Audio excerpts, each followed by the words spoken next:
Assalamualaikum warahmatullahi wabarakatuh. Saya Septi Fajilana Lestari.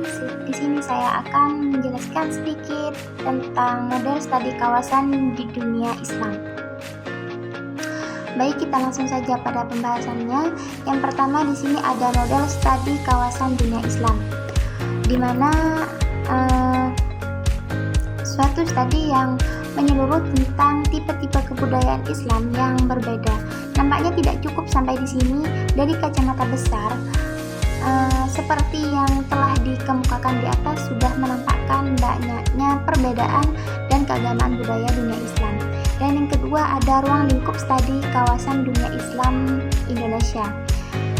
Ada beberapa ruang lingkup studi, yaitu yang pertama ada sejarah masuk dan berkembangnya Islam di Nusantara, dan yang kedua peran pedagang tijarat Arab, Persia, dan tokoh Wali Songo dalam Islamisasi, dan yang ketiga ada keagamaan budaya dan keislaman Islam Jawa, Melayu, Bugis, Makassar, dan juga Sunda.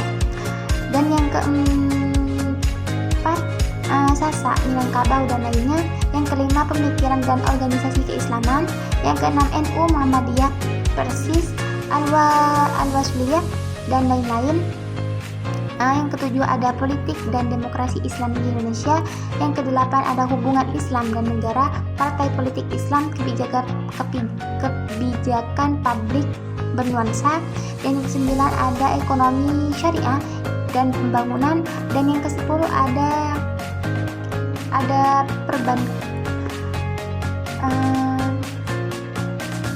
dan yang kesembilan itu ada perbankan syariah, industri halal, wakaf, dan wakaf produktif. Dan yang ke-11 ada hubungan Indonesia dalam dunia Islam global. Dan yang ke-12 ada kerjasama dengan OIC, diplomasi perdamaian, dan pendidikan Islam internasional. Lalu yang ketiga ada model-model studi kawasan di dunia Islam. Yang pertama ada model historis geografis, di mana hal ini mengkaji proses penyebaran Islam di Indonesia melalui jalur perdagangan maritim, peran kerajaan Islam Samudra Pasai, Demak, Aceh, Ternate, Tidore, dan hubungan historis dengan Timur Tengah. Dan yang kedua ada model sosiokultural, di mana hal ini menganalisis hubungan Islam dengan budaya lokal di Indonesia, contohnya tradisi tahlilan, selamatan, dan maulid Nabi.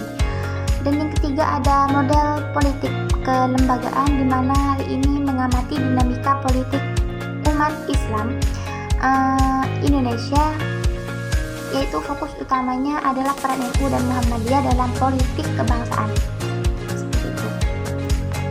Lanjut, dan yang ke-4 ada model ekonomi pembangunan, di mana hal ini mengkaji perkembangan ekonomi syariah di Indonesia sebagai bagian dari ekonomi global. Dan yang kelima ada model keagamaan normatif, di mana model ini meneliti ragam pemikiran, melihat, dan gerakan dakwah. Contohnya seperti kajian perbandingan pemikiran keagamaan antara NU dan Muhammadiyah, gerakan Salafi, tarekat Sufi, dan juga Islam progresif. Dan yang nomor 6 ada model integratif atau multidisipliner, di mana model ini paling komprehensif, di mana memadukan sejarah, budaya, ekonomi, politik, dan agama untuk memahami position Indonesia dalam dunia Islam. Yang terakhir ada contoh kajian studi kawasan Indonesia dalam konteks dunia Islam. Yang pertama ada Islam Nusantara sebagai model Islam moderat global. Yang kedua peran Indonesia dalam perdamaian internasional atau dalam kurung Afghanistan, Palestina, dan juga Myanmar.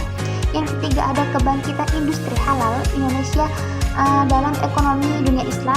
Dan yang keempat ada pengaruh media digital terhadap dakwah dan literasi keagamaan.